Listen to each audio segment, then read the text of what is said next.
Uh-oh. Typical.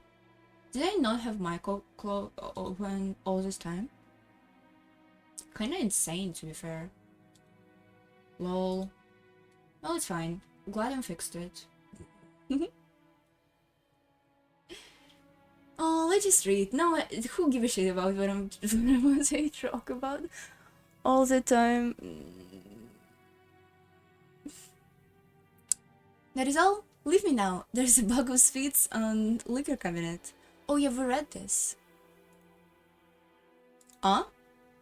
You can take some with the other word. It's fine. After all, I'm a furniture. So furniture doesn't need sweets? Indeed. In that case, leave me. As you ask. Please excuse me. Good dynamic? Surprisingly, Conan bowed and left his study. As the door was closed, a heavy locking noise resounded.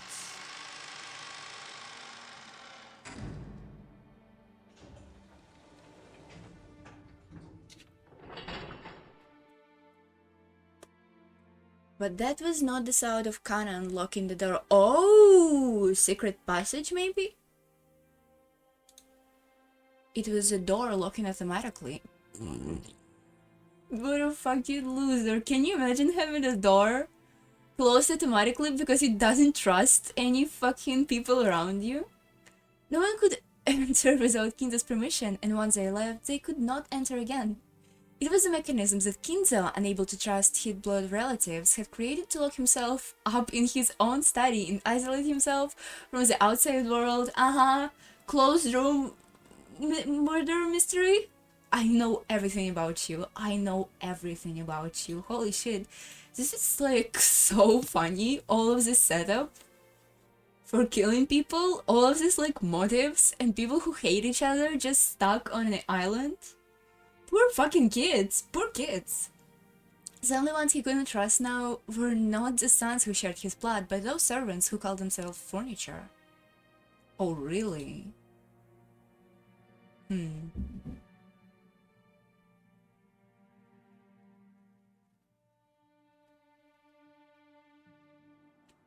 Dr. Nanja, is something the matter? Ah, Genji-san. Oh, it's just that I had no place in here anymore. With a bitter laugh, Nanji turned to face the door in the parlor. It seems that because of that motion, Genji understood that Nanji wanted to say. For some part, Genji also understood the family situation. It must have made him want to frown, knowing that right now in the parlor, the master he sought was being discussed so disrespectfully. But it would have been very difficult to gather that from his indifferent expression. Still, it isn't clear to me. Why did Kinza-san have something so provocative written, I wonder? Nanji looked at the portrait of Beatrice. No, he actually directed his gaze beneath the portrait at the plate that was epitaph. I failed to understand the master's thoughts. I sensed that they ran very deep. For as long as I can remember, whenever Kinza-san played chess, he would always make moves based on some far-sighted reading of the board. Yes, sometimes even moves that were incomprehensible. For an average person like me, it is impossible to see through whatever he is planning. A person who suspects this may be some kind of will from the master. He most likely intends to entrust his asset and the family hardships to whoever manages to comprehend it. Hoping that the danger of someone outside, like myself, solving it would force the four siblings to want together to solve the riddle. It could be something like that then. Kinzo-san may rudely disparage his children, but he might also be hoping that the siblings repair their relationship.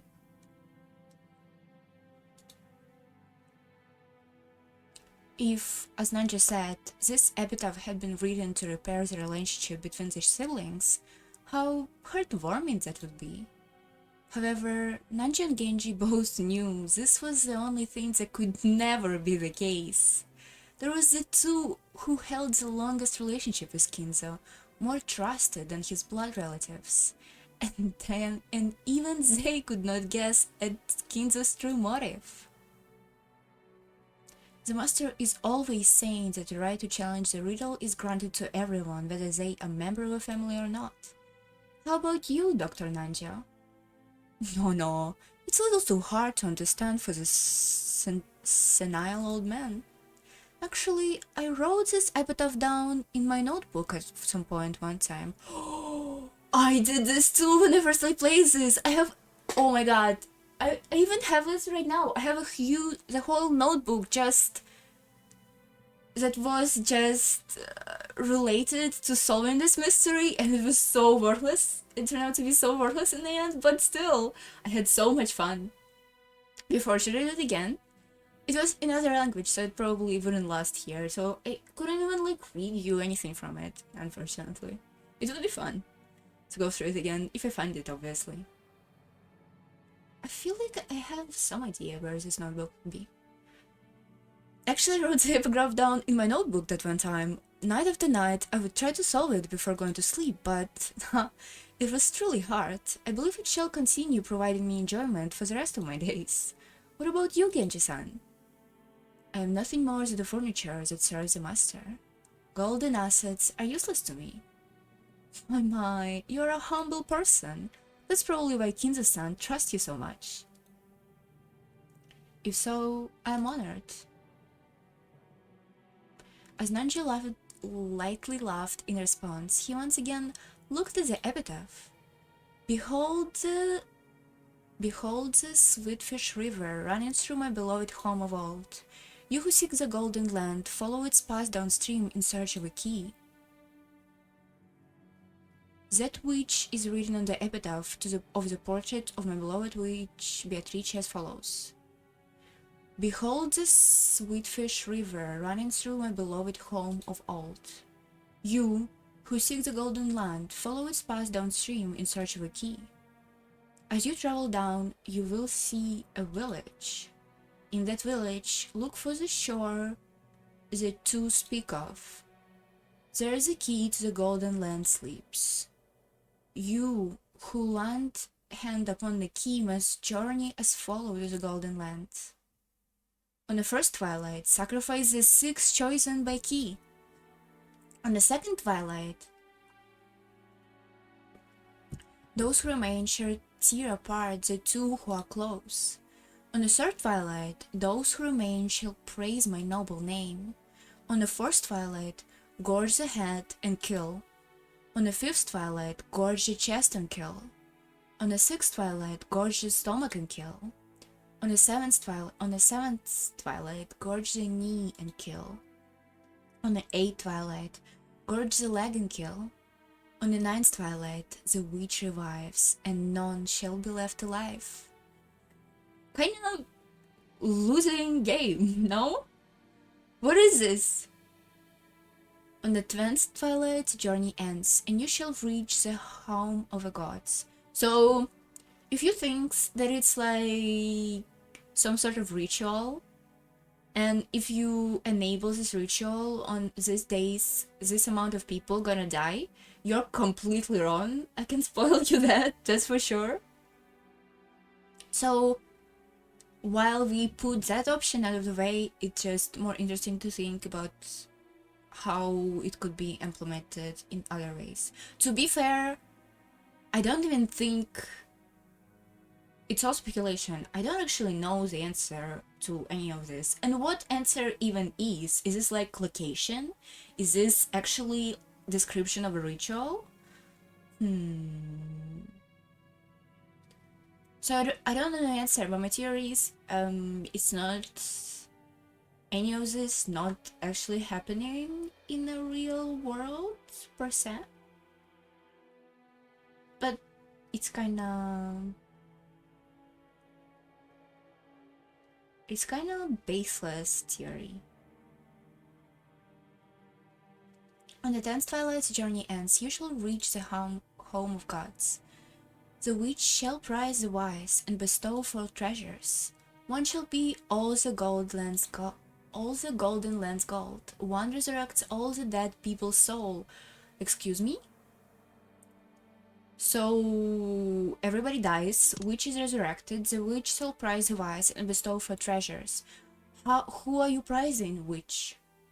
If they all gonna die. One shall be Golden Land's gold. Yeah, who gives a shit? One resurrect all the dead people's souls. So... Huh?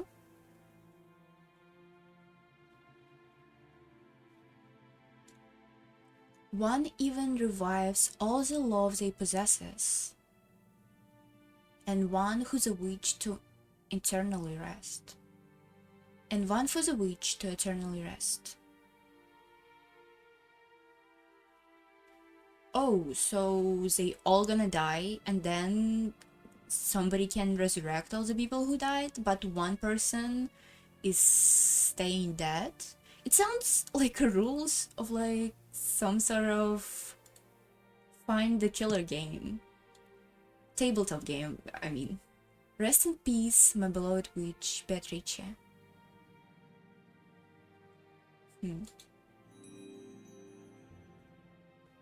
Ooh.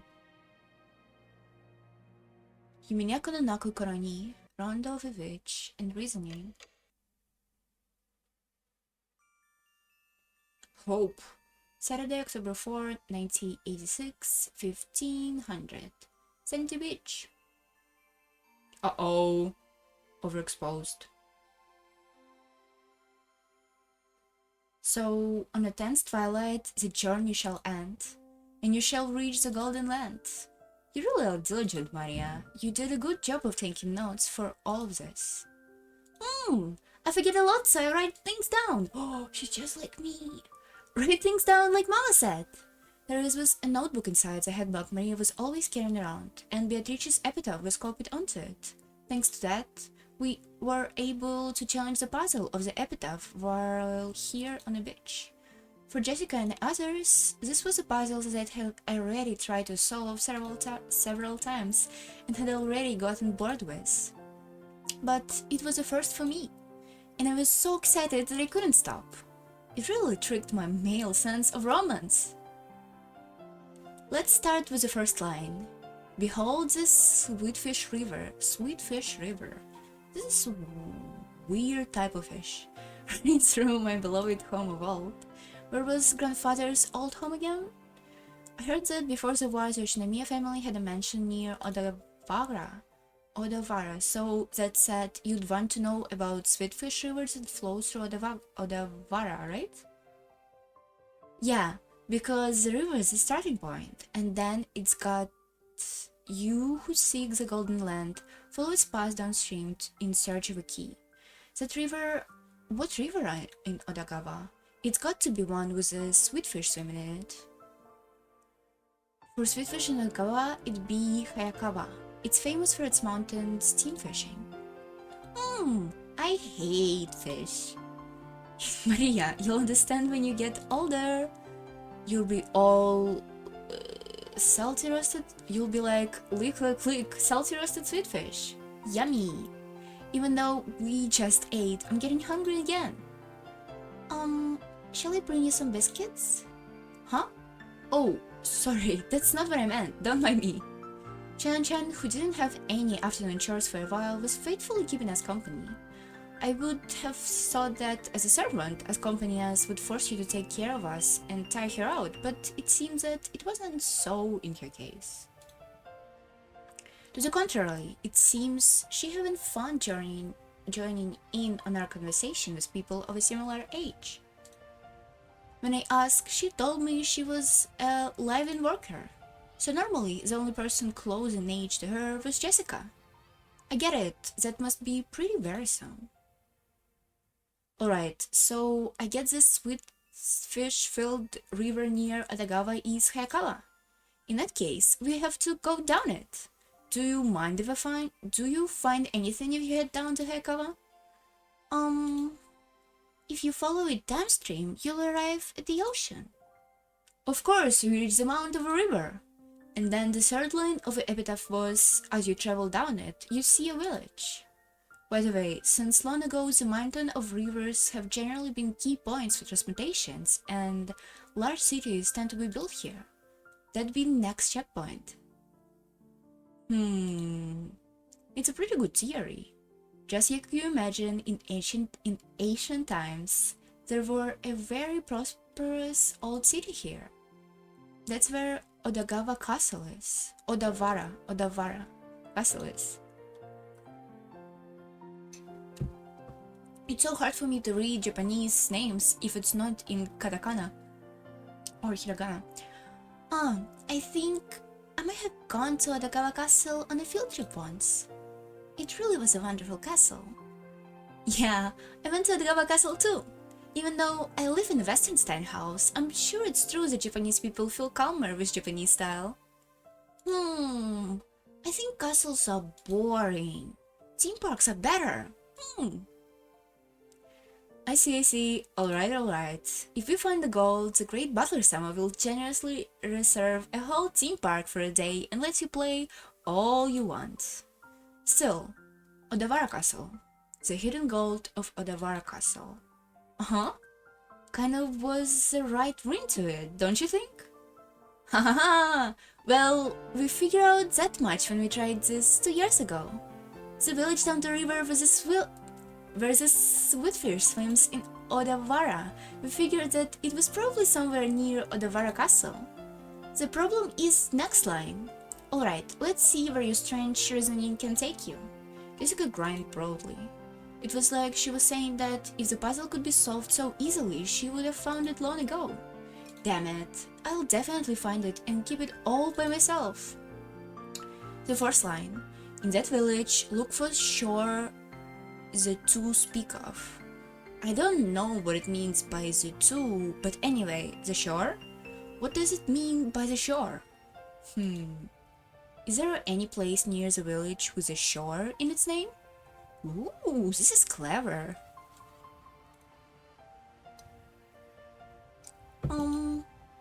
I have heard that there's a place called Sogakishi in Odawara. Uh-oh. Are you fine? My generator is starting making sounds. That's dangerous. I'm having electricity problem again. This is awful.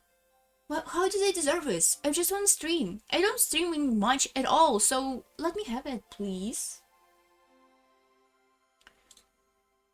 No, it seems like it's fine. Huh?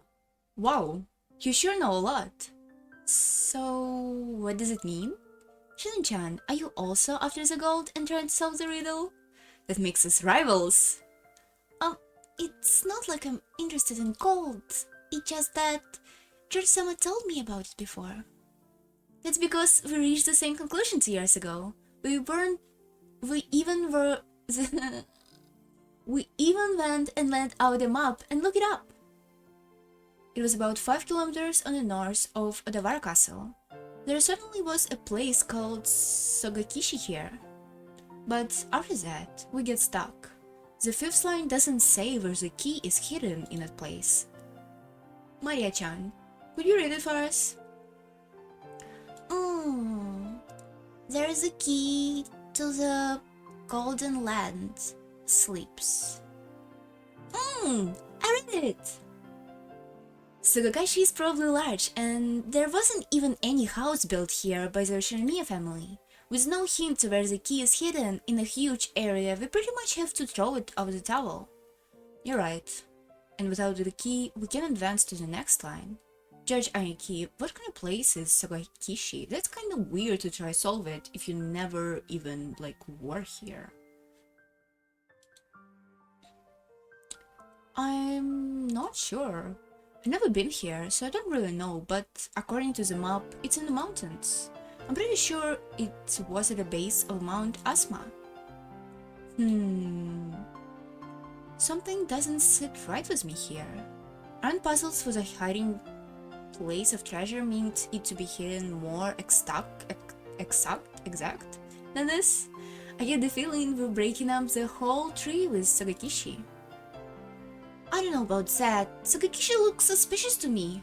There might be some house that we just don't know about, that Grandfather lived in, where he was a kid. I mean, the first line did go on about his beloved home vault.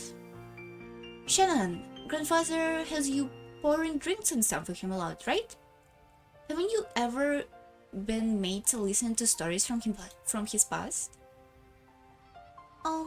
The master almost never speaks of his past. However, I've heard him speak of the Great Cancer earthquake that almost destroyed the Shinomiya family as though it has nothing to do with him. So he may have been living far away from the Kanto area. The Shinomiya family may have been living in Odawara, but the branch families probably weren't limited to that. Grandfather often called himself a branch of a branch family and the least connected to successors, after all. So, in other words, the beloved home of old might not be in Odagawa at all. I've never even asked about grandfather's old home, and he probably won't give it away if I did. If so-called beloved home of old isn't referring to Shinomiya family's roots, then the Odagawa theory is wrong from the beginning. Of course, that doesn't remove a possibility that it was Sogahishi. For example, we could have lived in Odawara where he was very young, but then moved far away later. I don't get what you're talking about. Maria has been completely left out of a conversation, and she nods at putting on her cheeks in boredom. Well, basically, we can decide where the start is from our golden game of chutes and ladders. Chutes and ladders? What is this word? Chutes? Chutes? Let me search it real quick.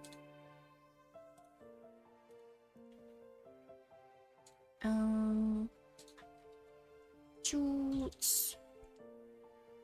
Huh? What? This is shoes. Am I just spell it wrong? Chut. Oh, I missed E. Oh, it's like waterfall or something. A chute is a vertical or inclined plane, channel, or passage through which objects are moved by means of gravity. Okay, I trust you. Trust you. Chutes and ladders, and we can even begin to play. But wait. In the first 5 lines, the thing we're searching for is a key, right? You can enter the door even without a key, just by busting right through it. Can we just throw away the first 5 lines and start figuring out the rest? Oh, I hadn't thought of that. Oh well, we're just killing time anyway. Let's hear the rest of your reasoning. But the next part quickly becomes disturbing. Chan frowned slightly, after looking back at Maria's notebook to recall what was written here. Alright, I agree. On the first twilight, sacrifice the sticks chosen by the key. It sure does get horrible quickly. On the second twilight, it says to tear apart the two who are close. Does it mean to make them break off their romance? Or literally tear them apart? I don't know, but either way, it's pretty disgusting. Even if we ignore the meaning of the second line, on the first twilight, it's 6 people.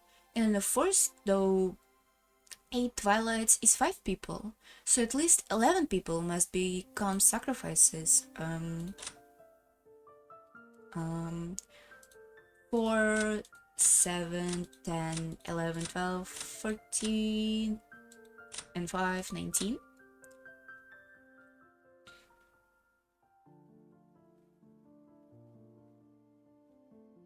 I can count. Something along those. Even, yeah. Sacrifice to revive Beatrice. I see. Sacrifices to bring back the witch. I guess you can take it away. As a result, the witch revives on the 9th twilight. That last part is glorious. On the 9th twilight, the witch revives, and no shall be left alive. So, everyone dies in the end anyway.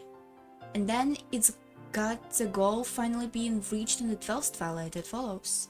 Not sure how anyone shall reach the Golden Lands if everyone's dead. Yeah, Golden Land is like moksha. It's like underworld, under heaven, hell, something like that, like meta lands. It seems to allow for different interpretations as to whether or not the traveler who holds the key would be included in those none shall be left alive part. But there's something pretty interesting written in the end. The lines about how, after reaching the goal, 4 treasures will be given by the witch. One shall be all the gold. The problem is the next one. It says she'll resurrect all the dead people's souls, right? Doesn't it seem like this refers to everyone that died in the earlier lines? If you put it like that, the next one, the part about even reviving the lost ones they possessed, might be referring to the pair torn apart on the second twilight. That's right, and the fourth one refers to the ninth twilight. The fourth treasure is putting the witch, revived on the ninth twilight, back to sleep again. If we interpret it favorably, it's hectic with people dying and being broken up, but it's all made well in the end. The awakened witch once again sleeps, and all that's left is plenty of gold. The witch must have her hands full with all this killing, reviving, breaking up, and reuniting people. Not to mention waking up and sleeping. Fake laugh. My laughs are so bad, actually. I really dislike my laughs. I mean, I like my laugh that I do normally, but you know, pretend laughs are bad. Oh well, just when the table of hidden gold was getting interesting, I saw that the witch story is it clearly gets pretty shady. No kidding. I laughed along with Jessica. After all, a witch was just ridiculous.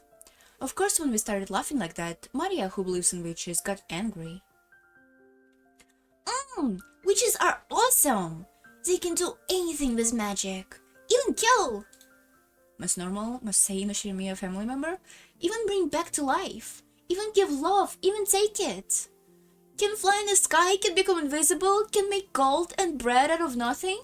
Better than Jesus. No, my bad. It's just a joke. Jessica apologized, sticking out her tongue, but Maria didn't accept it. She grabbed her notebook back out of my hand and opened the other pages, tried to prove that witches exist. Those pages had colored illustrations of witches drawn on them, and conveyed the fanatical image Maria had of witches well. They were not depicted as a normal sinister crook-nosed hogs flying around on brooms, but as dreamlike people with mysterious power who could do anything and wore beautiful dresses. Just what you would expect from imaginative young girl. Dancing to the sky, crossing a rainbow, dancing around all night with magical teacups and teapots that would never get empty no matter how much you poured out of them. With a flourish of the wands, the stars in the sky would become candy and pour down, and flowers that produce sweets would bud by the roadside. To Maria, witches were the sole things that could give to the magical dreams that so captivated her. The last thing entriced in her reality, which revealed more and more of its blunt nature to her with every inch she grew. That was why Maria believed in witches. She didn't want the dream to be insulted, and for this very reason nor did she want the epitaph, which affirms the existence of witches, to be insulted. Because the witch Beatrice is Maria's dream. To Maria-chan, this is not something that points to the hidden place of the gold, but magic to revive the witch. So it was a single bridge between Maria and the witch. Oh, it rhymes! It's nice! Maria was very angry and clung into George Anki. Jessica and I scratched our heads and apologized. It might not be possible to smooth things over again like the time she got mad in front of a portrait. Maria didn't want to be easily consoled. As Jessica and I hung our heads, wondering what we could do, Shan-chan timidly opened her mouth in our place. Maria-sama, did you know? There is a ghost story about Beatrice-sama that has been passed down among the servants. Huh? Ah, yeah, that's right. Shannon, tell us about it. I don't really know, but it's apparently pretty famous among the servants. What is it? A ghost story?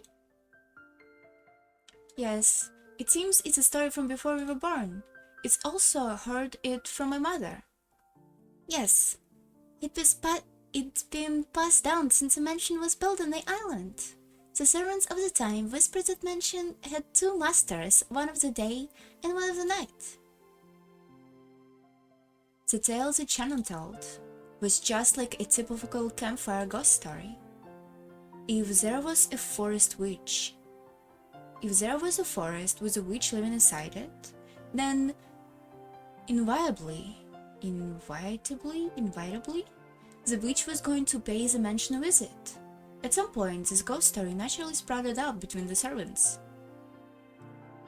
Doors and windows, let me read it in my normal voice. Doors and windows, they were sure that shut or locked would be open when they came round to double check. Lights that definitely turned off would be on, and lights that definitely turned on would be off. Things would disappear from where they had been placed, and things would appear when no one had any memory of putting them here. When any of these things happened, an old servant would say that the witch has visited the mansion, invisible, and had played pranks. She sure knows how to have fun. See, she exists. Beatrice exists. Yeah, she exists. I remember often being unable to find my bag before heading to school. Maria puffed her chest with an ooh, as though this was the final proof of that witches exist. If I said it out loud, Maria probably be hurt again, so I didn't, but... I mean, you heard that kind of story everywhere. Depending on the place, it might be blamed on fairies or something. It's just that, on this island, they call it a witch. Of course you would expect that walking around a vast, elegant mansion at night would be a little unsettling. It's an island devoid of people. Since the mansion is so drafty, walking around on the night of a thunderstorm would certainly be eerie. In addition, some servants also have seen will-o'-the-wisp and glittering butterflies dancing around. Karan-kun also said he saw something like that when he went patrolling the night. And recently, the servants have been talking about the strange footsteps inside the mansion near midnight. We have whispered together that Beatrice-sama from the portrait sometimes makes herself invisible and walks around the mansion. It happens a long time ago, but I have also heard those kind of footsteps while patrolling the night. That's scary. But there is nothing to be afraid of, you know? Beatrice-sama is another ruler of a mansion separate from the master. So she won't do anything bad as long as you respect her and don't act oddly afraid. However, she's fearsome if you don't respect her, right? Isn't Beatrice dead? What's the point of resurrecting her if she just like walks around? Yes, I heard that someone who quit just before I began working after falling down the stairs and receiving a large injury on their back had been speaking badly of Beatrice-sama. Because of that, there was a rumor between the servants that Beatrice-sama's anger has been brought down upon this person. Anger will definitely be brought down on Butler and Jessica. Sorry, I don't want your anger brought upon me. I apologize, Maria. Of course, I also apologize to the witch. I'm sorry, Beatrice-sama. Please forgive an outsider's nonsense. I apologize as well. I'm sorry, Beatrice-sama. Will the witch be able to forgive us now? Then no. Witches are fickle, so they forgive when they forgive, and they don't when they don't. That's no good. Maria-chan, isn't there some kind of charms that could prevent Butler-kun and Jessica-chan from having Beatrice-sama anger brought down upon them? Maybe something to ward off magic? By relying on Maria, who are proud of knowing the most about witches. Uh-oh. Excuse me?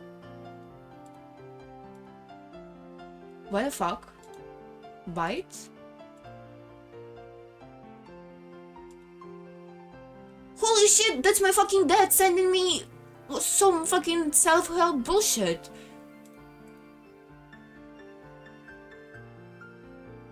I thought it's a more message.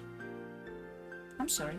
But relying on Maria, who was proud of knowing the most about witches, just was trying to revive her self-esteem. I was once again forced to admire his ability to comfort children.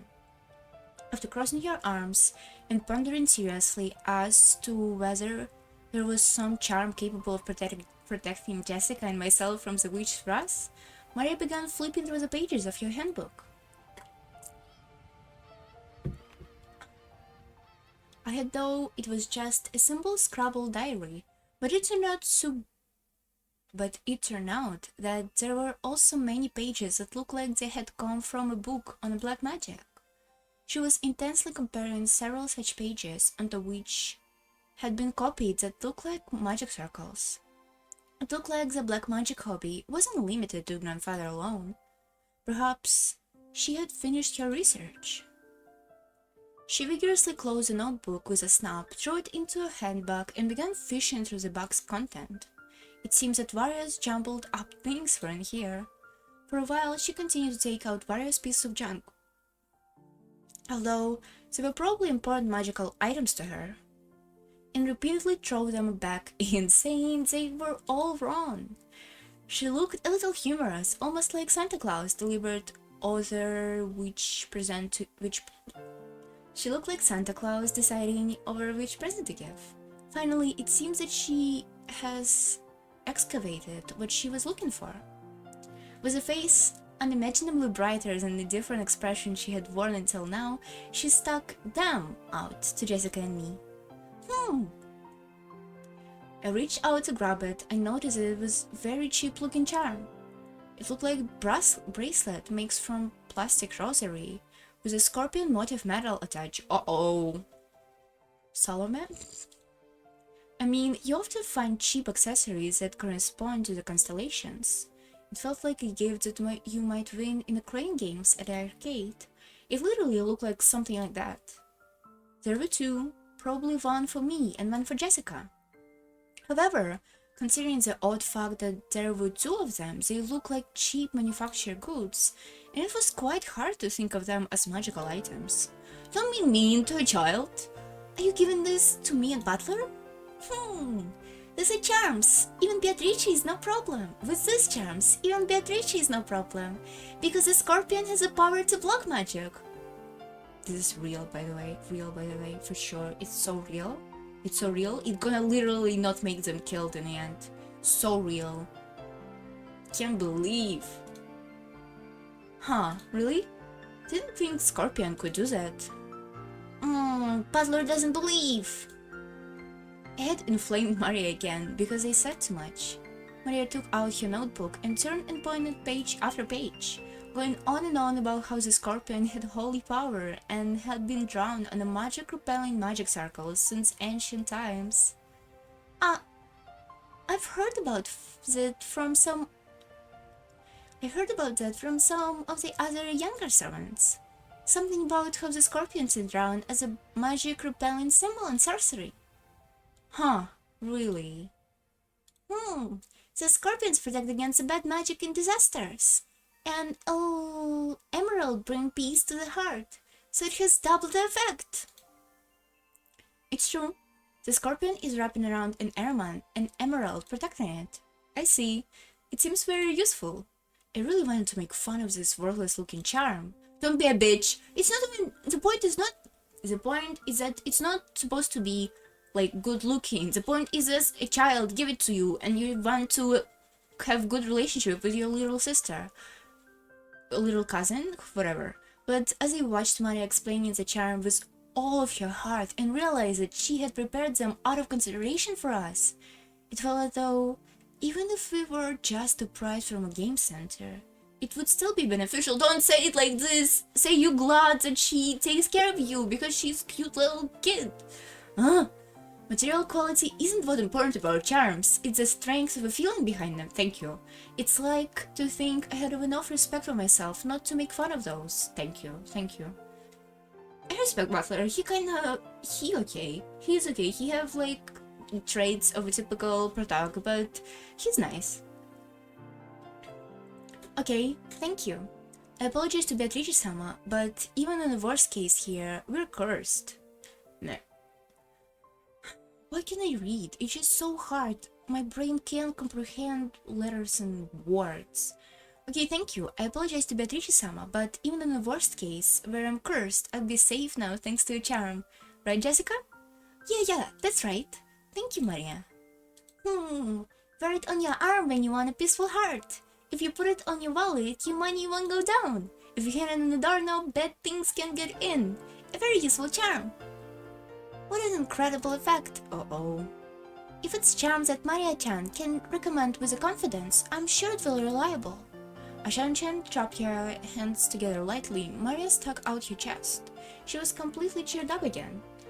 If it would keep her in a good mood, it would probably be worth it to let Maria lead the discussion for a while longer. When you think about it, she hadn't shared in our excitement when we talked about the Golden Winch location. Don't you think she had gotten a little bored?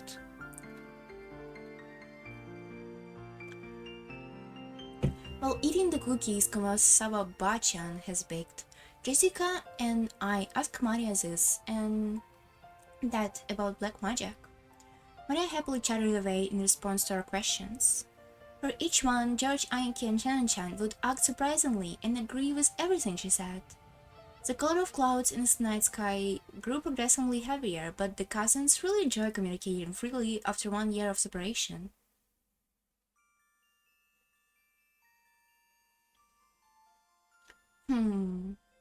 Did you just feel a drop on my forehead? Huh? You might have. As Judge Anki rubbed his forehead, he looked up at the sky. Considering the colors of the sky and dampness of the air, raindrops could easily have started falling down at any moment. It also seemed like the wind has gotten a little stronger. I didn't feel a drop. I'm the only one. Calm down, neither did I. Anyways, I'm sure that it will rain so much tonight that everyone will get the same amount of raindrops. That's right. Maybe we should head back soon? Shan-chan looked down at her watch. It may already be well into the evening. Time to get back to work already? Yes. I enjoy this time I spent together with you all. Thank you very much. Tell Kumasawa-bachan thanks for the cookies. Hold on.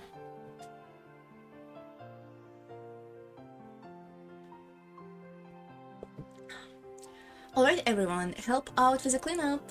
Shan-chan declined our help, saying that it was service job, but picking up a dropped fork before the waitress has to, it's like my purpose of life. We folded the blanket, gathered up the trash, and helped clean everything up. The trash is getting away! Oh no, it isn't. I'll grab it before you. Oh, I'm going to get it! Maria! Don't get your shoes wet, you'll get in trouble! To Maria, chasing after some trash that the strong winds was setting flying was just like an extension of our own playtime. By the time we finished cleaning up, the wind has started blowing very strongly. It looked like a good chance to head back. You all really helped me out. Thank you very much. It really looked like you're out of time. It's alright if you head back first. Judge Aniki perceived from your hard appearance that very little of your free time was left. Genji-san is very rigorous about time. If you aren't in the right place at the right time, he can be really strict. Well, see you later. Do your best with your work. Yes! Then, if you excuse me. After making a respectful bow, Sharon-chan hurried off the direction of a rose garden. Okay, let's head back to the guest house. We want to watch TV or something and relax a little. Watch TV! Watch TV! Then, it's decided. We all head back and watch TV together. Even Maria, who was still not tired of playing, agreed when she thought about watching TV. We headed up the gentle stairs and returned to the rose garden.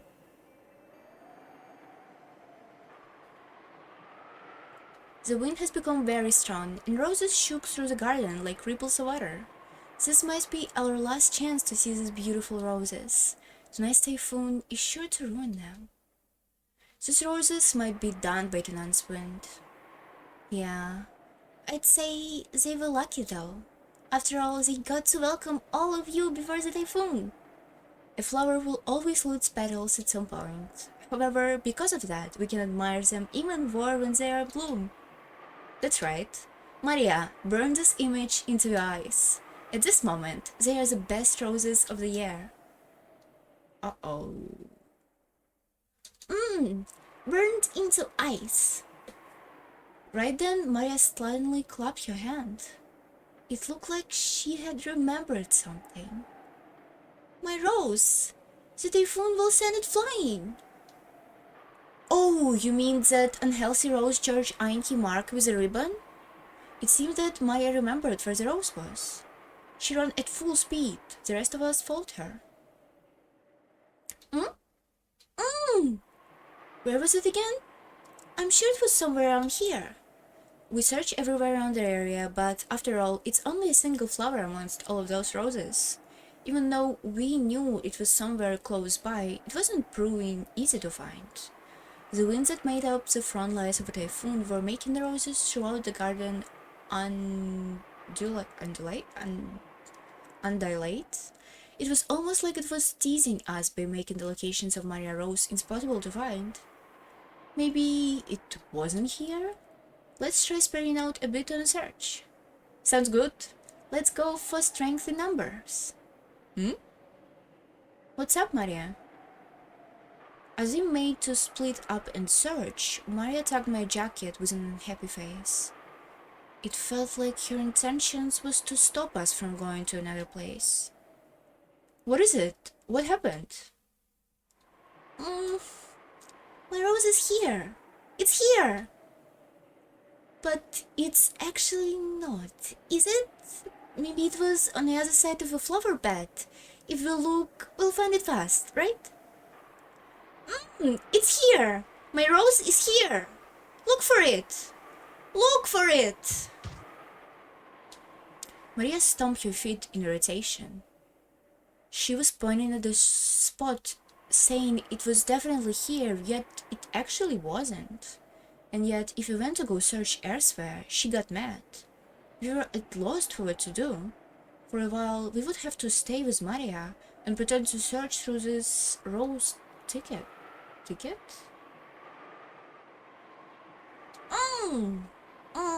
Not here! Not here! Not here!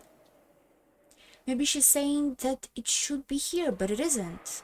Maria became increasingly ill-tempered.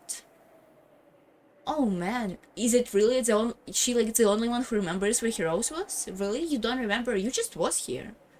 I mean, the garden is probably huge, but still. Oh man, Maria is really losing her temper. Maria sometimes starts to really care about really pointless things. If she gets what she wants, that's alright, but... Ooh, spoiled.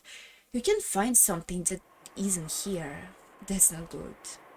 Just as we were staring in despair to find a way out of the situation, Maria shouted out loudly. Mama! In the direction she was waving her hand, Auntie Rosa figures was visible. Maybe she wanted to look at the garden one more time before the typhoon came, or maybe she had some business at the guest house. Auntie Rosa has come from the mansion. She quickly noticed her daughter's voice and came over. Oh my, what happened, everyone? Are you looking for something? Look for it! Mama, you look for my rose too! Your rose? We found an unhealthy rose around here and marked it. We tied a crunchy wrapper or something around it, tight. But Maria, if I remember correctly, it was growing right in front and really stood out, didn't it? Unless it grew legs and ran off somewhere, it must be in somewhere else. Weren't you just remembering it wrong? It is here! It is here! Butler doesn't believe! For an umpteenth time. What the fuck is umpteenth time? What the fuck is umpteenth time? This is freaking me out. Umpteenth? Really? Will you please stop oohing nonsense? Mama will look for it, so stay quiet. I was a little surprised to see Aunt Rosa, who I had only ever seen as gentle, get angry. Aunt Rosa began searching as well, so we went along with her for a time being. But we were already more than sure that it wasn't around here.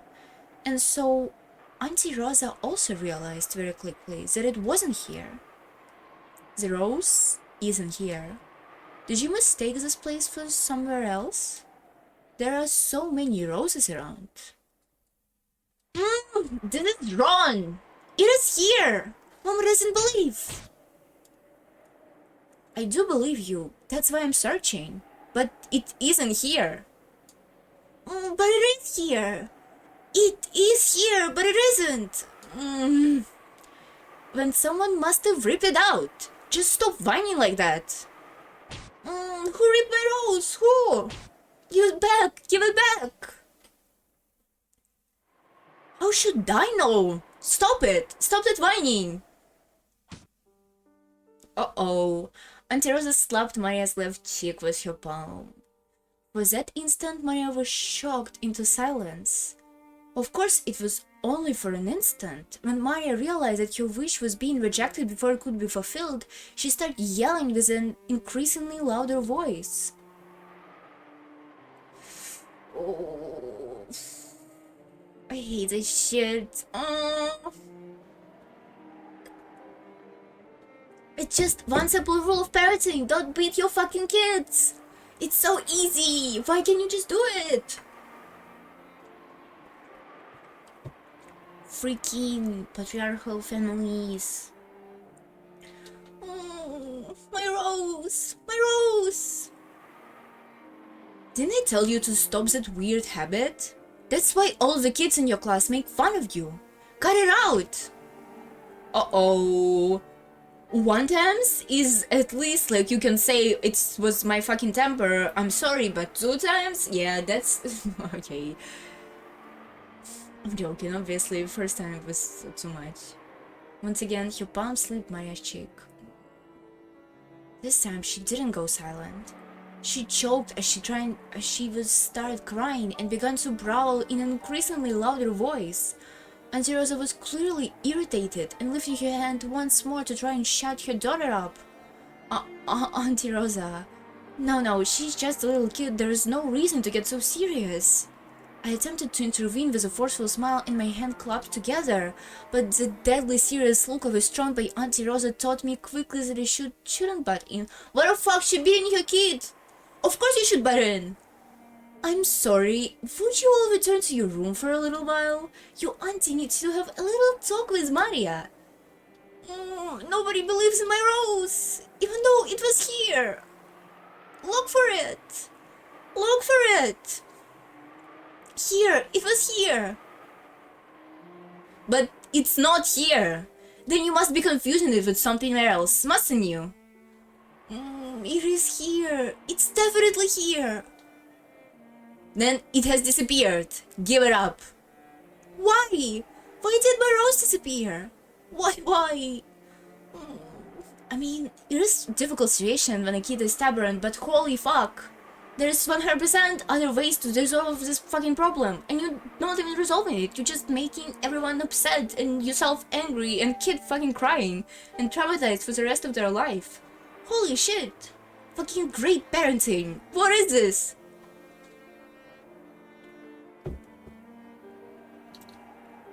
I don't know that. Stop saying oh!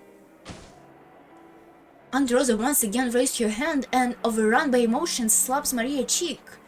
It was so strong, it knocked Maria over. Excuse me? Hey, Auntie Rosa, even if she's your daughter, you shouldn't be violent like that. I stepped between them to protect Maria, who was still on the ground crying. I know that problems between parent and child are none of my business as an outsider, but I wasn't brought up to just silently observe something like that. Yeah, fuck the main family. Don't you think it's weird, Butler-kun? Do you have any girls at your school that matter? Ooh, she's 12 years old. She's 12 years old. Holy fuck. Oh, that annoys me a great deal. Well, I am in a high school, but for elementary schooler, I think saying ooh, it's pretty cute. Cute? Saying ooh, it's cute? Cute. It seems that my reckless words has brought Aunt Rosa's wrath upon me. She grabbed my collar with a terrifying expression. Don't say such nonsense. Do you know how old Maria is? She's 9. She's 9? I thought she was 12. She's 9. Holy shit, fuck off from her. She's just a kid. She's a 4th grader, you know. She's not a kindergarten. And even so, she's still saying ooh during class. Do you understand? This kid, do you know what they say about her when they bully her? Thanks to this weird habit, she still hasn't made even a single friend.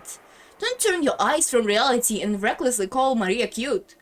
I mean, I understand the intention, but yet again, your fucking intentions is nothing compared to your disgusting, fucked up methods of beating the child that clearly doesn't work. Have you tried, you know, changing your methods? It doesn't work. She still continues doing it. Hello? Think much more seriously about this kid's future. Yeah, being kind to her is much more considerate to her future than fucking beat the shit out of her and having her waste all her adult money for a fucking therapist, okay? I told you, stop saying ooh! Didn't I tell you to stop it? Androsa stuck Maria's quivering head from which an increasingly unsatisfied voice was rising. I tried to stop her, but she thrust me away. My back collided with George Aniki. A long time ago, Androsa also thought of it as nothing more out of Maria-chan's baby words. But she is now midway through elementary school, so the fact that it hasn't been fixed was bothering her a lot recently. And what did she do to help her? It's not like it matters what kind of words she uses. You can't become a proper member of society like that, kill yourself. So even though it's not a pleasant scene to watch, nah, kill yourself, legitimately, you've literally like low tier character right now, like, right next to Aunt Rosa. What the fuck is this? What the fuck is this? Well, fuck. Looks. You can become very more society like this, and even though it's not a pleasant scene to watch, it's a problem between mother and child. Well, my mom is always giving me hell about how I speak too. If you look at it this way, maybe an outsider shouldn't interfere with this, even though it's painful to watch. What the fuck? No! No! No, I disagree. Butler-kun, didn't you even have any bad habits as a kid that you couldn't fix and you got into trouble? Well, one or two. On Parents' Day, I got a huge telling off in front of everyone, and it was so embarrassing, I couldn't stand it. Well then, you can't stand Maria-chan feeling now. I'm sure she doesn't want us to be here now. You understand as well, Jessica-chan? You're so fucking dumb, you're so fucking dumb. You're so fucking dumb. Okay, you're not that dumb, but you're clearly not trying to solve this problem and just trying to avoid her. You should just come and talk to Aunt Rosa and tell her that maybe there's another fucking way to handle the situation.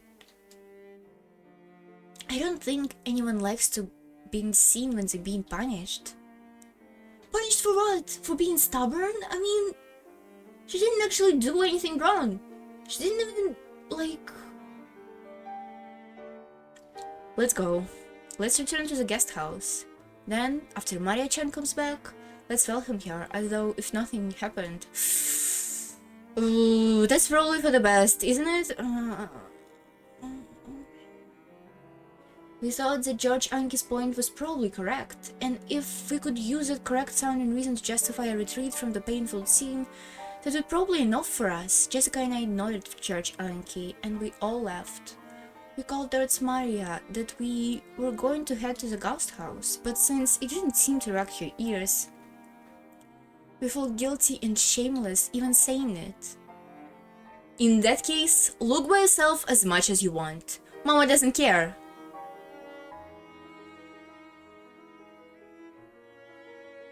Great fucking parenting. Look for it! Look for it by myself. Look for it even if Mama doesn't care. Have it your way. After blasting her with those last few words, Rosa spun on her heels and quickly returned to the mansion.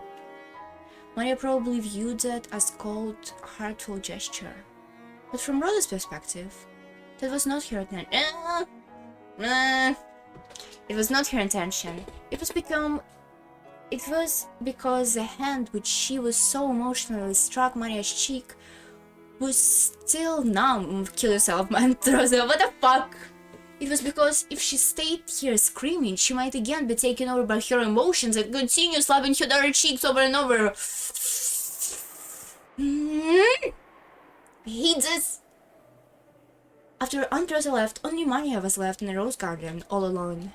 The wind began to blow stronger and stronger, and every once in a while a raindrop would fall on her forehead. However, Maria couldn't leave that place, not until she found that poor withering rose. It has definitely been here, and yet it wasn't here. Even though she knew the place, even though this was it wasn't here. Maria were bitterly staring at the place she was supposed to be, thought frantically. Maybe the angle I'm looking from is wrong. Maybe the hate I'm looking from is wrong. Maybe, while gazing at a single point, Maria repeatedly changed her position and continued to stare. The wind was getting increasingly stronger, but Maria kept on looking for that rose in front of the flower bed. Glass shatter?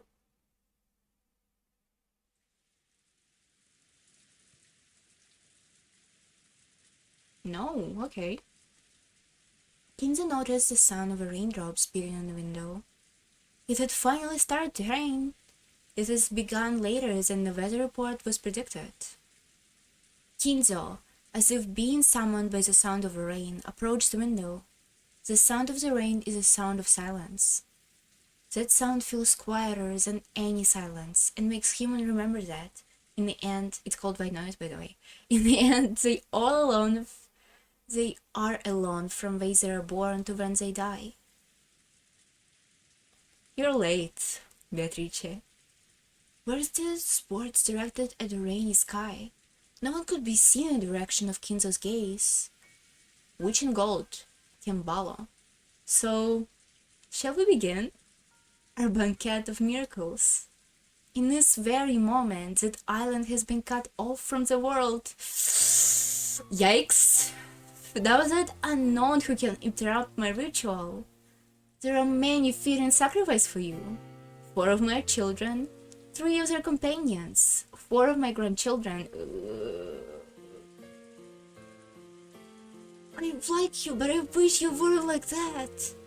Me and my guests and my servants. You may eat up as many as you please. The key of fate will select the sacrifices in accordance with Demon's Roulette. If that roulette chosen me, even I will become the sacrifice. However, because of that, because I will bet on this madness, I will definitely create the grand miracle. Come, devour as much as you wish. You will overcome that roulette.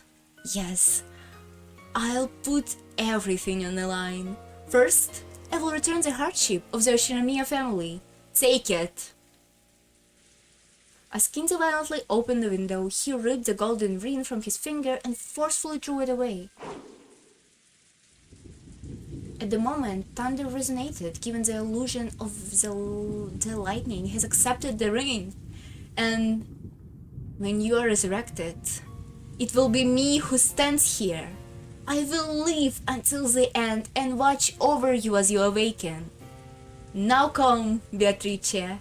Welcome to my banquet. In exchange for all that I've created, show me a miracle one final time. Oh, Beatrice. Funny. Oh, now I get glass shards. Okay, let me go pee real quick. I really want to pee. Ooh, 2 hours on hour have come. October 4th, 1800.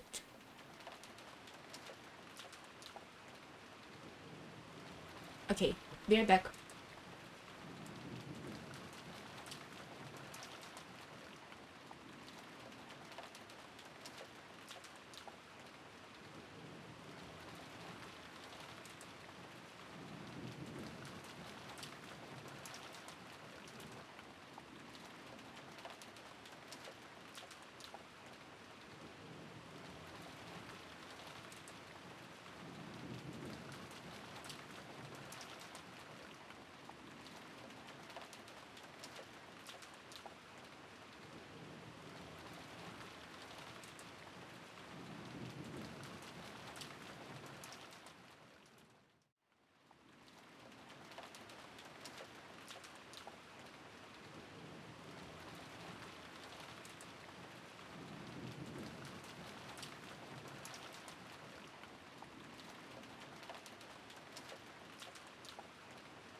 Dun, dun, dun. I'm back. Oops. Ouch. Squeaky chair. Everything is falling.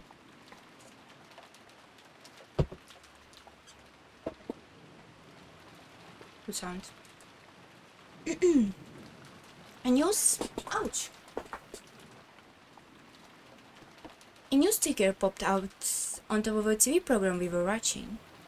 Gimme? The disaster report showed how municipals all over were continually sending out rain, flood, and wave warning. Of course, the harshly beating raindrops on the window were much more convincing. This rain is incredible. Ouch. Stop making sounds, chair.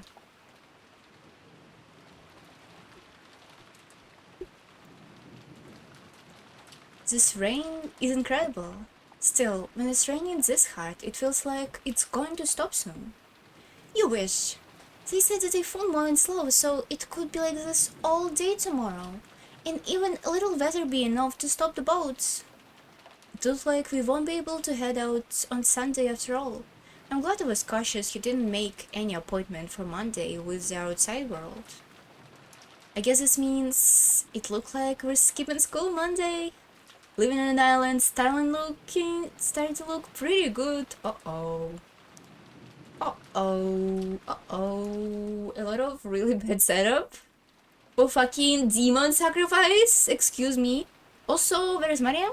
Come to think of it, Jessica, you have to take a boat to school every day, right? What do you do when your boats are closed down? Do you stay home when it rains and show up late when the wind's blowing, like King Kamehameha? If the boats don't come, I stay home. Still, it's not as good as it sounds.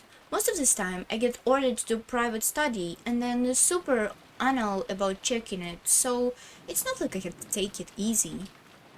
During rainy seasons, when the weather stays bad for a long time, you must be forced to miss a bunch of dates in a row? Yup, that happens. But then, every single day, I'll get a call from my homeroom teacher thoroughly instructing me on what to study and what to turn in. She can't slack off as easily as you think in Butler-Coon. She has to follow the rules of people that travels to school by boat and get a good amount of studying done. It's actually be easier to just go to school. In my own room, I get distracted and can't concentrate. Plus, being made to do nothing but warm books for several days straight is really mentally stressful. When I'm ready for college, I must just wanted to go someplace with dorms and say goodbye and good riddance to the plain-ass island. Huh. So, by the way, what do you do when the weather's good in the morning, but then you get so bad on your way home that the boats are closed? Do you spend the night at school? That actually happens a lot, so they have some lodging for people who can't get back on the island. I stay over here. Sometimes when it gets really bad, I can't get back home for several days at a time. That's really considerate of them. If you look at this from the perspective of those people who can't go to school every day on a train packed over 200% capacity, it's easy to irresponsibly think that going to school on a boat seems pretty interesting and fun. Holy shit, no, I have seasickness. It doesn't sound fun at all, but it's actually hard work in a lot of ways. Inconsiderate tourists say that kind of thing all the time. I've had enough of island life. I want to finish high school quick and leave this island behind. There must be a full boarding school you could have gone for. Why'd you go and choose a school on Nijima? Nijima? That's what I wanted from beginning! It's Mom! She always going on about how I need to learn manners and discipline as a successor of a head. In the end, I got stuck with a high school close to home. Man, I hate this island. I just want to go to live in a city. A city where it doesn't matter if rains or even spreads fall from the sky, cause as long as you stick some casual clothes and sandals on, you can still get to a shop in less than 5 minutes. Honed out just a bit more. It's only a little longer till you graduate high school, right? I can wait a little longer. Jessica stretched out and reclined on the sofa. Maybe because now was a bad time spot. There wasn't any interest in program song. and we had nothing to do but laughingly kill time until we were called for dinner. In the end, Maria has not returned to the cousin's room. She was probably being brought back, as I mentioned, by Aunt Rosa.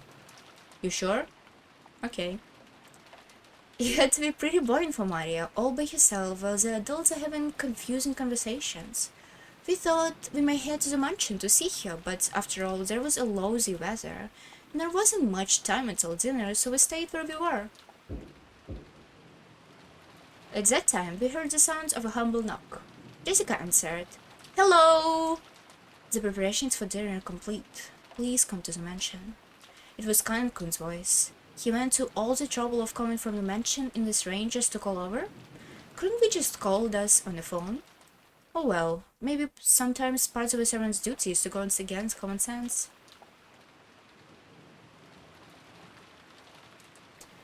Just when I was getting hungry. Let's go!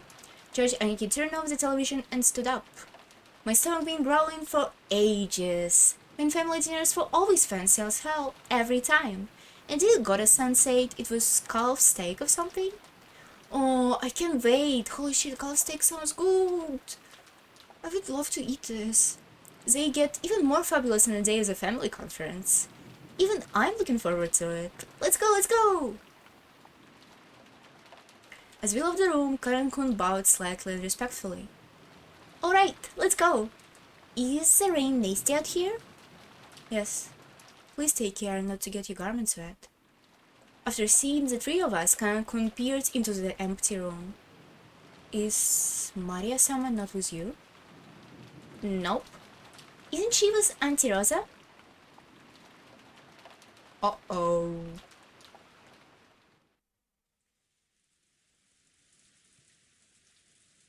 Rosa, lying on the sofa in an empty parlor, had fallen asleep at some point.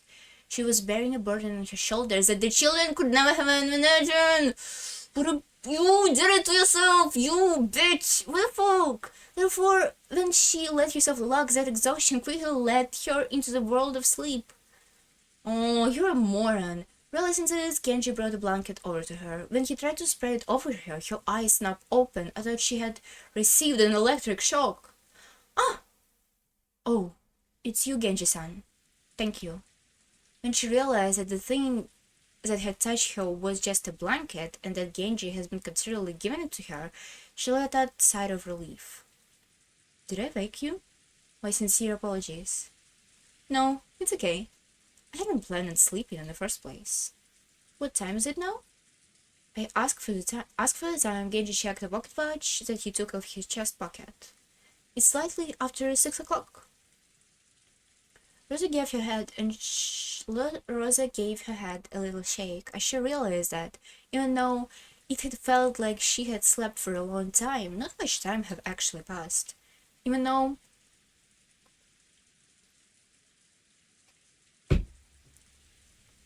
my forte is to drink water in the middle of a sentence. Even though she didn't feel rested at all, the drowsiness that wraps around her felt very deep. This pacing is so slow, but on the other hand, it's like book pacing, you know? It's 200 hours novel. What do I want from it? For it to be more... for it to have less shit? So far, all of the events that happened seem to be really connected or set up for some future shit that's gonna happen in the plot, so I'm pretty much enjoying it. I don't think there was a lot of just worthless scenes. Even though she didn't fall rested at all, the drowsiness that wraps around her felt very deep. Thank you. I'll be fine without a blanket. I mustn't sleep at such a strange time. My sense of time has been completely turned off. The rain has finally calmed down, I see. Rosa finally realized that the peaceful sound that was putting her to sleep was actually the rain that had started falling. Where is Maria? The wind is blowing hard too. Perhaps the typhoon is finally upon us? That is what they say in television. The typhoon is moving slowly, and they expect it to be like this all throughout tomorrow. I see. That wonderful rose garden, that must have been my last chance to see it. From the window, what she could see is a rose garden was completely blurred by the wind and the rain. Maria. That's right. Where is Maria? I have not seen her. I would think she was returned to the guest house. Rosa knew her daughter naturally well, and a chill ran up her back. Maria was stupidly straightforward, to the point that stupidly could be repeated several times. And if she had ordered to find something that didn't exist, she would look forever and ever. Even if the rain was pouring down. No. The cousins left earlier, so Maria was alone. Unless someone told her to stop, she would stay here, even if its bread fell down from the skies, without even opening an umbrella. Oh, what have I done? Losing control of my emotions.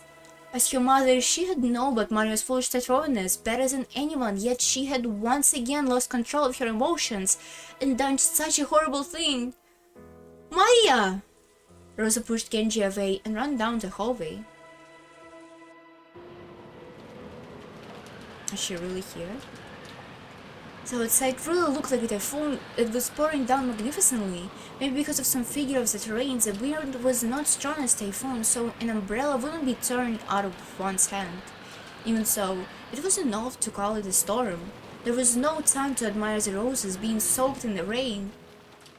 Anyway, I'm getting pretty worried about Maria. You don't think she's still rebelliously searching for the rose alone, do you? I wonder. Surely not with such rain. He said it like to think, but Maria-chan is sometimes really stubborn and foolishly simple. We hadn't worried much, thinking that Auntie Rosa has been taken back to the mansion. However, it was concerning that Cancun that saw that Maria was here when he came from the mansion to call us. I did not see her in mansion, so I assumed that she was here, since Rosa-san was taking a nap. You didn't see her on your way here? My apologies. I opened my umbrella and ran as fast as I could, so I did not pay much attention. If he had cut through the rose garden on a shortless line between the mansion and the guest house, then he would have missed the place where Maria had been looking for her rose by a little. And if it was raining this hard too, there was a good chance that Kanakun has failed to notice her. Enough debating out here, it'd be faster to just check it out directly. Aiki, you up for a race? So you think that you can beat me now that you have 6 years to grow? Alright, let's find out. Let's go! Judge Aiki and I flew into the rain. Jessica and Kanakun followed us. Maria! If you're here, answer me! Maria! It's Auntie Rosa. Auntie! George Aiki called back. Auntie Rosa flew up at him. It almost amounted to a tackle. Where is Maria? Isn't she with you? No, we haven't seen Maria since then. Maria! 6 years ago, Maria had been 3 years old. She had been a cute and pure kid who wouldn't just accept whatever anyone says. But 6 years has passed since then. She was 9 now, and experiencing the good and the bad parts of life should have taught her something. And yet she's still just as innocent and pure as she used to be? Maria, she just autistic. Don't be mad at her. As I circled the rosebed, something white unexpectedly turned to face me. It was a white umbrella. Maria, holding a white umbrella, was crouching, still searching for that rose. Her face, which turned bright red from her crying her eyes out, was drifted with her water and the mud. It was truly pitiful sight. You idiot! Are you still looking? I can't find it. My rose.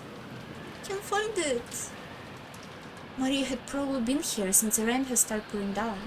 It looked like her shoulders were freezing. She looked tired to the bone, but fortunately, since she was holding an umbrella, she is not completely soaked. It was probably an umbrella from a handbag that Maria was always walking around with. Really? What a smart girl, having an umbrella every time with her. Thank goodness. Seriously, thank goodness. Butler-kun, Thank goodness you find her. Maria! I'm sorry, I'm so sorry! And Rosa threw her umbrella away and hugged Maria. It's not here! My Rose isn't here! Mom will look for it with you later, okay? So, let's just go for it. Let go of it today, okay? Let go for it today. The look of Maria still wasn't able to accept it, but she's no longer had enough energy left to resist. Jessica and Connor couldn't cut up with us. I have a towel ready in the mansion immediately. Maria! Where have you been this whole time? Oh, I'm sorry. I'm sorry for being such a bad mother. Yeah, you should be. Aunt Rosa, why don't we head back to the mansion for the time being? Maria-chan, you catch a cold like this. You're right. Maria, let's go. If we don't get you cleaned up, grandfather will get mad at you. Yeah, he's not real. He's gonna die soon. Don't worry. I'm hungry. It's already time to eat. Did a good job searching. Once the weather gets better, we all go search together. We couldn't stay in the rain forever. We took Maria with us as we headed back to the mansion. Maria apparently wasn't as weak as I had thought. When she remembered that dinner was carved steak, she started cheering, "I'm hungry, hungry!" and returned to her usual healthy self. Aunt Rosa didn't child Maria in her room. So, that's it. You had an umbrella. You sure are good at packing things up. I didn't bring an umbrella. What? Then how did you get the white umbrella you're holding? Burned it! It seemed that some caring person had brought her an umbrella.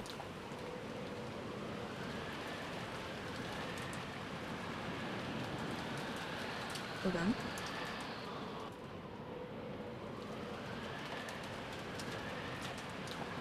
Okay, I thought I saw a weird sign.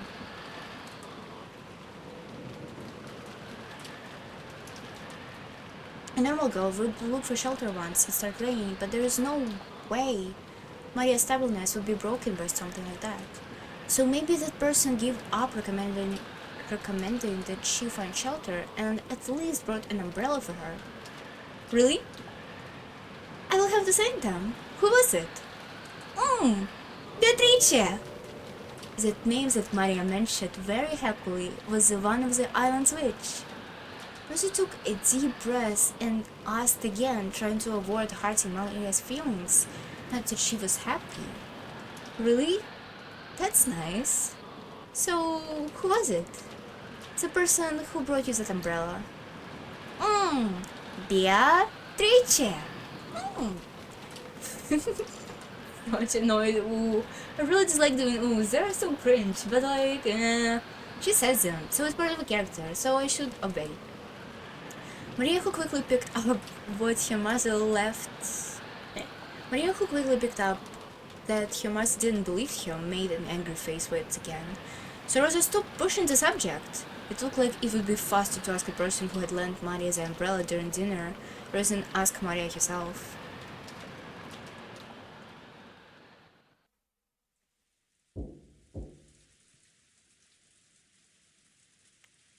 Father, please at least join us for dinner. It won't be a family conference like this.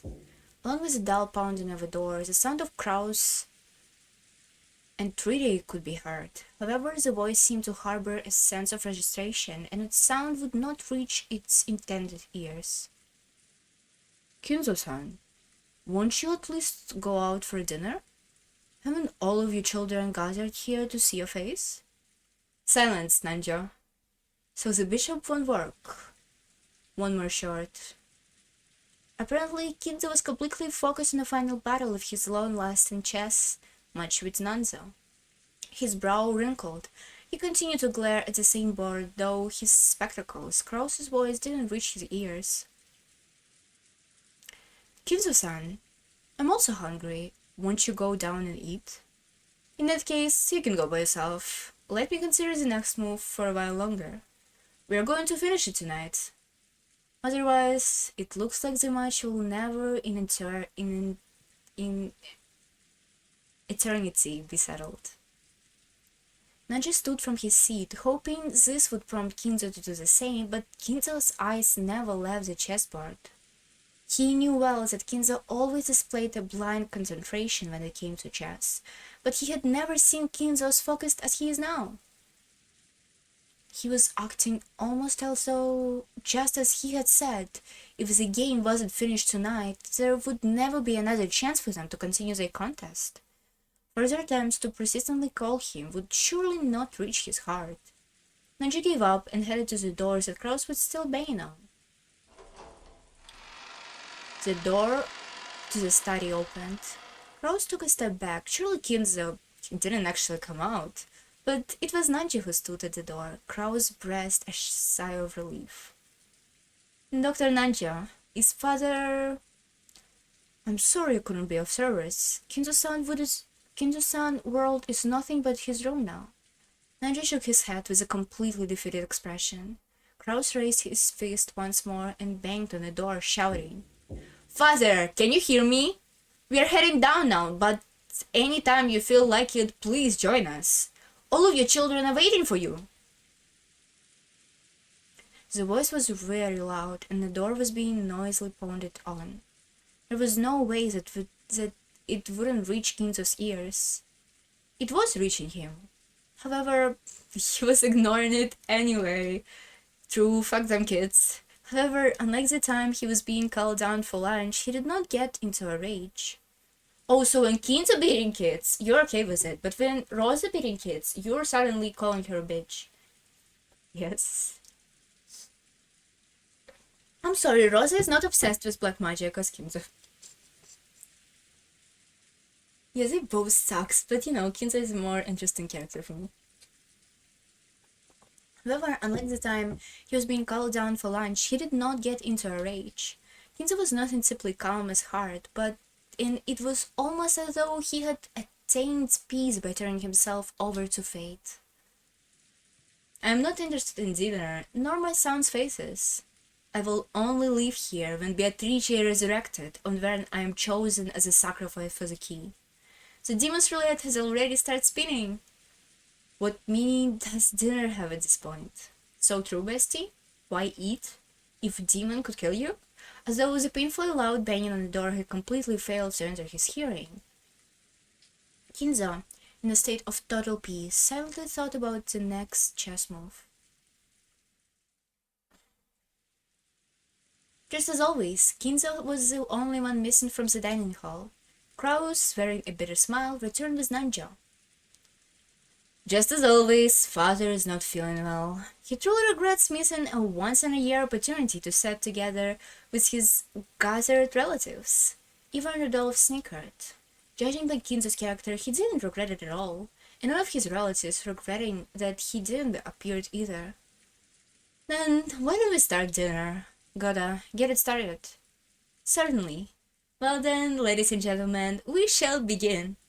Upon finally being told to begin the family conference dinner, his highlight scene for the whole year got nodded, grinning broadly. Okay, I have a spirit sentence. I was wondering, who was it that lent Maria an umbrella? When Rosa timidly cut through the silence of a dining hall, everyone here turned their attention to her at once. Umbrella? What's this about? It started raining when Maria was in a rose garden in a short while back. It seems she borrowed a white umbrella from someone, and I wanted to thank them. It wasn't one of us. After you went out, Rosa, we changed rooms and continued our friendly chat the whole rest of the time. That's right. Even after that, our siblings kept on with our friendly chat. The word friendly fell awkwardly from the Hideyoshi's lips, so that even those that hadn't been here realized that it hadn't been a pleasant conversation.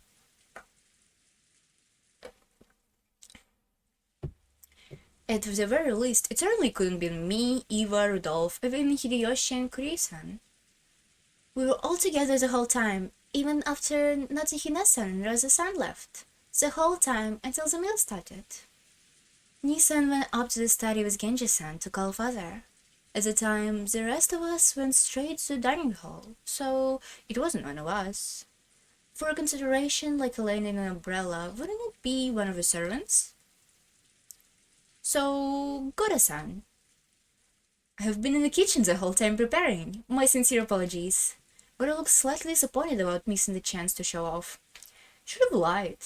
At the time, Sharon and Kumasawa appeared, pushing a servant cart loaded with a horse dovress? That perhaps it was Kumasawa-san or Sharon-chan? I'm sorry, have I made some mistake? Sharon-chan shrank, mistakenly thinking that she was being accused of making some error. Having calm in part way. Poor girl.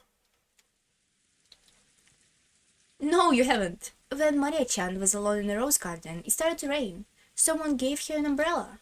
Aunt Rosa said she wanted to thank the person. Pedice! Maria, her mouse in a thin line, said the witch's name in a smile voice. Aunt Rosa explained the situation one more time. As she did, Kumasawa-san chuckled. It wasn't us. Sharon-chan and I were preparing the rooms together, so we did not go outside. Yes, I apologize for not being able to help. Preparing the rooms? What do you mean by that? Because of the rain, I thought it would be difficult for all of us to return to the guest house. So I ordered the servants to prepare the guest rooms inside the mansion. Uh-oh! Uh-oh! They're just staying in one mansion now. Uh-oh! Really? How thoughtful. That's right, it would be rude to chase us outside in this rain, wouldn't it? Could you give it a rest? Yes, we received the order from Madam. Kumasawa-chan and Karan-kun were preparing the rooms. Then it became time for dinner, and since we had received an order from Genji-sama to go to the guest house and call the children, Karan-kun left on our behalf. Yes, in that case, did Karan-chan find Maria on the way in the guest house and hand her an umbrella? That's not it! The person who had actually received an umbrella denied it. Rosa was troubled. She wanted to go give a word of thanks to the person who had lent the umbrella, but she couldn't find them.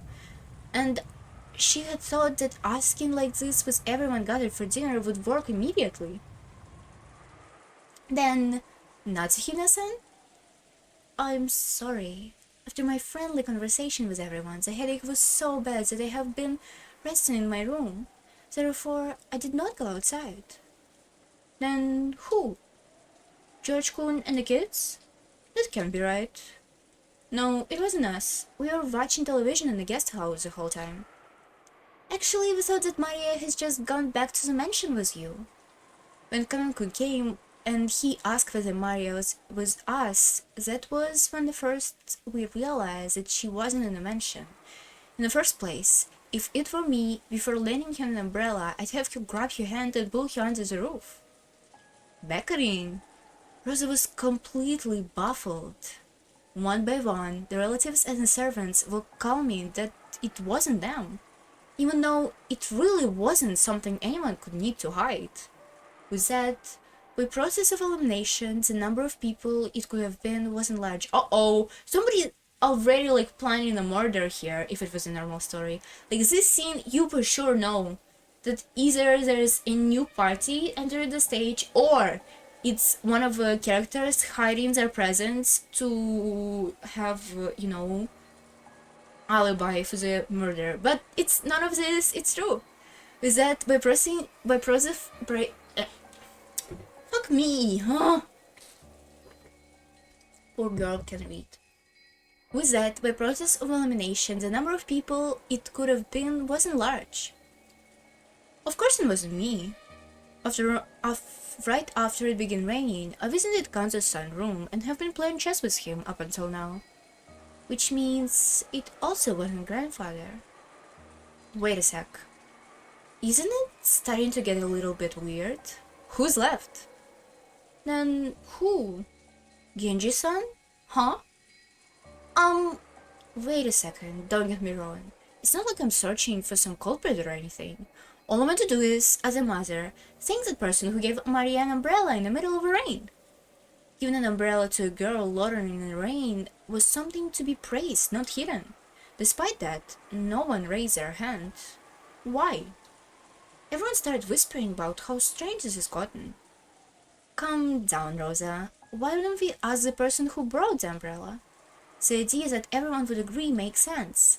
They were all scratching their heads at why she didn't ask Maria, who had been given the umbrella. However, Rosa bit her lower lip. After all, she already knew how Maria would answer if asked. Of course! Rudolph Kuntz here's got it right. Maria-chan, tell your uncle, who lent you an umbrella? Beatrice! The dining hall was wrapped in silence for an instant. But it soon broke, and it was wrapped in laughter.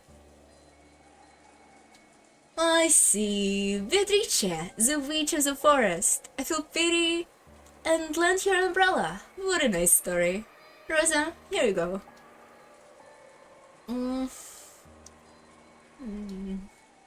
Rosa didn't seem satisfied. She just wanted to say thanks for the umbrella. Why did everything have to be so clouded in smoke? Out of rats. Just like Uncle Kraus said, Beatrice lent it to me. Isn't it wonderful? Oh, innocence. Such an unavoidable thing. Isn't it supposed to be really troubling for them in their situation? They were like, holy fuck, is there another person on the island that we doesn't know about?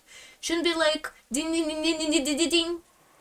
Sounds, the sirens on the background, like something's bad going to happen, let's do some preventive measures over like... But on the other hand, how could somebody enter the island if there were no, probably new... Could they actually see if there was no new ship here? I don't think they could. Maybe they could. It would be strategically right to build a mansion this way so you can observe the ocean, but it's probably not built like that, I'm guessing. Don't you all agree? Rouse is laughing with a face that was clearly mocking her, but Maria, apparently fearing that her claim has been believed, was overjoyed. What's going on? Don't tell me... Okay, sorry.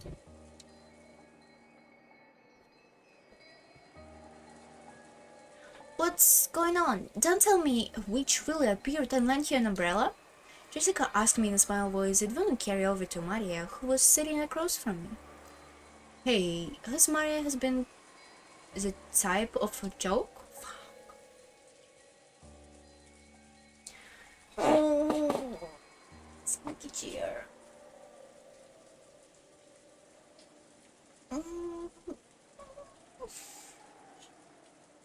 Ouch, ouch, ouch, ouch, my legs. Ow. Oh.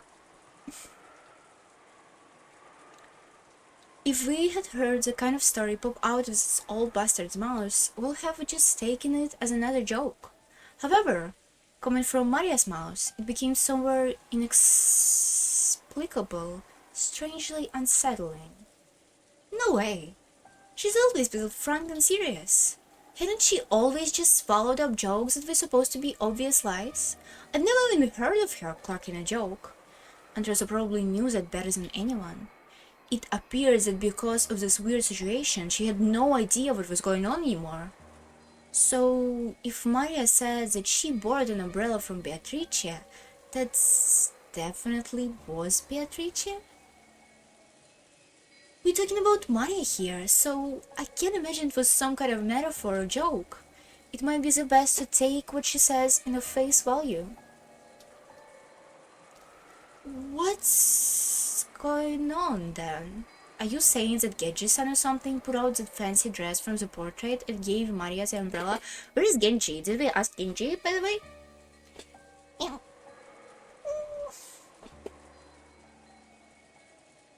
I have no idea. Actually, that's what I want to know. Jessica shrugging shocked jokingly, but her expression wasn't completely joking. Once the oysters were set out and Gordon showed off his vast storage of knowledge, the meal began. A couple casual chats broke out here and there, but they seemed somehow distant. It was a quiet dinner, granting no respite. Respite from the intensive sound of rain that was creeping onto the dining hall. Uh-oh.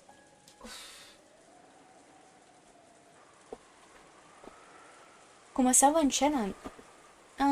Wait a second. Ouch, ouch, ouch, ouch, ouch, ouch, ouch, ouch.